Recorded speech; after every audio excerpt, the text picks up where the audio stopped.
সকাল সকাল ঘুম থেকে প্রচণ্ড শব্দে একদম উঠে পড়লাম এবং উঠে রাগটাগ করে যখন জানালার কাছে গেলাম তখন দেখলাম এই রকম মাকড়সার মতো চার হাত পা ছড়িয়ে একটা গাড়ি বা একটা যন্ত্র আমার সামনের উঠানে একদম সে ঘোরাফেরা করতেছে। এটাকে আমি উঠানি বলি, আমার কাছে মনে হয় উঠানের মতো একটা ফিল দেয়। তো তারপর দেখলাম যে আসলে এটা একটা ঘাস কাটার যন্ত্র, ঘাস কাটার মেশিন।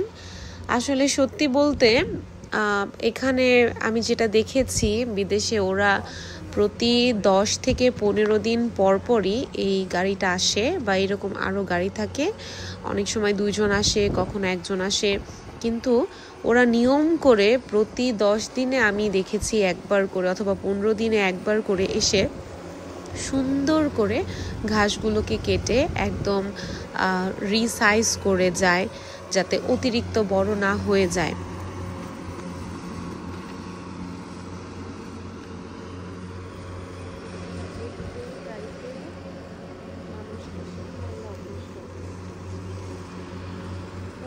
প্রকৃতির প্রতি তারা নিয়ম করে ঠিকঠাক মতন একদম যত্ন নেয়, আর এই বিষয়টা আমার খুবই ভালো লাগে। কারণ এই পৃথিবীটা আমাদের সবার, এই পৃথিবীটাকে সুন্দর রাখার দায়িত্ব আমাদের সবার, এই পৃথিবীর প্রত্যেকটা জিনিসের যত্ন নেবার দায়িত্ব আমাদের সবার। যেহেতু আমরা সবাই সব কিছু ব্যবহার করি, তাই এই সব কিছু রক্ষণাবেক্ষণ করার দায়িত্বটাও কিন্তু আমাদের উপরই পড়ে, কিন্তু আমরা সবাই সেই কাজটা করি না।